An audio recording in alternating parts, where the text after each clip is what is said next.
why did you pick Islam? Why do you think that was the right religion? So for me, it wasn't about wanting to become Muslim or wanting to become a certain thing. For me, I was searching with the red pill, and the red pill for me was always seeking truth. What is the objective truth of this world? What's the point? Why are we here? So, we were fed so much propaganda growing up. I, naturally gravitated to Andrew Tate, like I'm sure a lot of us did. I'm assuming you followed him for a while, you'd watch his podcast. Maybe you didn't. You did probably. Yeah. I think a lot of guys our age followed him. But to a certain extent, he doesn't continue speaking the truth.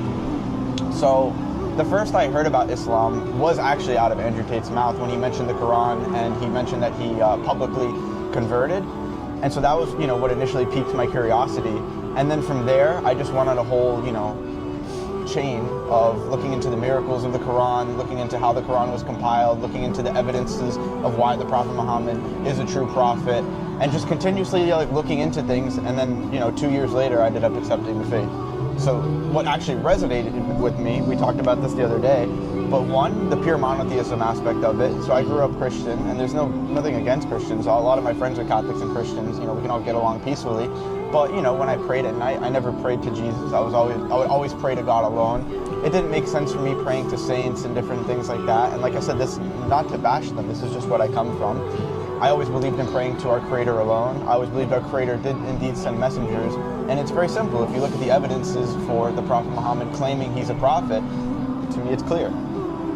Okay, so the first time you heard about Islam, or kind of entered your mind as a possibility of what you think is a true religion, was Andrew Tate. And you said you were looking at it through 2 years.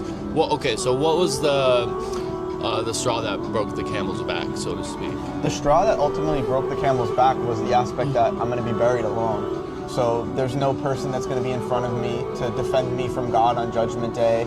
It's literally just me. There's no parents, there's no friends, there's no people that you look up to. It's literally you and God at the end of the day. And I've always believed this life is a test. So remember we were talking about something called your innate disposition. In Arabic, that would be the word fitra.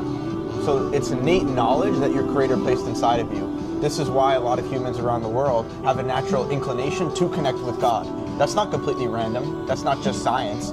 That is because our Creator made us that way, to want to connect with a higher power, to want to submit to that higher power. It's the same reason why we naturally know certain things are right and wrong without a book having to tell you. You know that murder's wrong, you know that stealing is wrong, you know that lying is wrong. You innately feel bad when you do these things. So, another one of my innate dispositions was that this life is a test. It's temporary. We're spiritual beings living a mere human existence. We're not created for this world. We're really created for the afterlife. We're just living out that test right now of where you're going to end up. So, a lot of stuff that I already believed in my heart, Islam taught.